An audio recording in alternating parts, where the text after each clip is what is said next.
বুবলিকে লুফেই নিবে মানুষ। অবশ্যই সাকিব বাচ্চার জন্য আ দেখাশোনা করছে। অপু কতটা মোটা ছিল। আমি তো ওকে নিয়ে কাজ করেছি। তন্ময় তানসেনের জন্য কিন্তু আমি আজকে মিডিয়াতে। হিংসা থেকে আমার এগুলো করা হচ্ছে আরকি।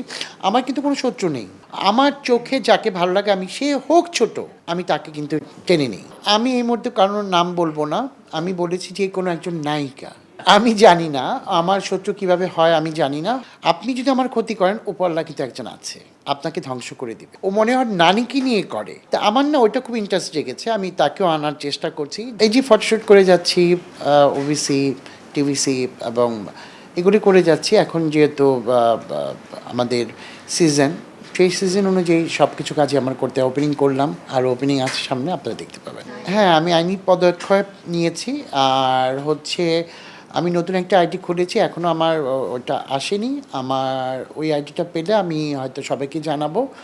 আমি বলেছিলাম আগে যে কে করেছে আমি জানি। আমার কাছে অনেকেই বলেছেন যে কাকে দিয়ে কে কী করিয়েছেন, কারা, কারা এটার সাথে জড়িত আমি সবই আপনাদেরকে জানাবো। না এখনও বলছি না, দেখেন আমাদের তো শত্রুর অভাব নেই। এই মুহূর্তে আমি একটা নতুন পেজ খুলেছি, দেখা যাবে ওইটাও গায়েব করে দিয়েছে। আমার তো চলতে হবে, জানাতে হবে। আপনারা যদি আমাকে না পান তাহলে কী করে আপনাদেরকে আমি আমার মেসেজগুলো দিব? আমি জানি না আমার শত্রু কিভাবে হয় আমি জানি না। হয়তোবা ওই হিংসা যেটা বলে, আজকে আমি অনেক কাজ করছি বা ভালো, ভালো কাজ উপহার দিচ্ছি বলে এটা জেলাসি করছে সবাই। কাজ তো সবাই করছে। কাজ তো সবাই করছে যারা আমার লেভেলের, আমি মনে করি তাদেরকে আ আ কাজ করতে দেওয়া উচিত। আর আমার কাছে উপরওয়ালার রহমতে অনেক কাজ আসে, আমি করছি। আমি কাজ, যদিও আমি ছোটো কাজ হোক আর বড় কাজ হোক, আমি কাজকে কাজই মনে করি। কারণ এই কাজ দিয়েই কিন্তু আমার সংসার চলে, আমি চলি, আমার ফ্যামিলি চলে। সেই জায়গা থেকে আমি বলব ওই হিংসা থেকে আমার এগুলো করা হচ্ছে আরকি। আমার কিন্তু কোনো শত্রু নেই। আমি এখনও বলি আমার কিন্তু কোনো শত্রু নেই। কালকেও যেমন একটা কথা শুনলাম আমার খুব রাগ হয়েছিলাম আমি যে কেন এটা হচ্ছে বা কে বলেছে। আমার এক ছোটো ভাই, ও কোরিওগ্রাফার, বলছে ইমো, আমি নামটা বলেই দিলাম। ইমোকেও উল্টাপাল্টা কথা বলা হয়েছিল, কেউ না কেউ বলেছিল। তা আমি ওটাকে ক্লিয়ার করেছি। হয় না, মনের অজান্তেই অনেক কিছু হয়ে যায়। হ্যাঁ? তো সেই জায়গা থেকে হিংসা থেকে এইগুলো হচ্ছে আরকি, আর কিছুই না। আমি এই মুহূর্তে কারোর নাম বলব না। আমি বলেছি যে কোনো একজন নায়িকা। কোন নায়িকা? A, B, C, D, Z পর্যন্তই তো আছেন, তাই না? আমি হয়তো তখন বলব যে কে করেছে। আর আপনি যদি আমার ক্ষতি করেন উপরওয়ালা কিন্তু একজন আছে। আপনাকে ধ্বংস করে দিবে। কারো ক্ষতি যদি আপনি করেন, দেখবেন আপনি উপরওয়ালা আপনাকে কিন্তু আরেক দিক দিয়ে বের করে দিয়েছে। আরেক দিক দিয়ে ক্ষতি করে দিয়েছে। আমি এটা মনে করি। আর উপরওয়ালা যদি একটা দরজা বন্ধ করে দেয়, আরেকটা দরজা কিন্তু ঠিকই খুলে দেয়। আমি কিন্তু ঠিকই আছি। আমাকে সবে চেনে। আমাকে চেনে বলেই কিন্তু এখনও সবাই আমাকে কাজে নিচ্ছে, কাজ করাচ্ছে, কাজ দিচ্ছে, কাজ করছি।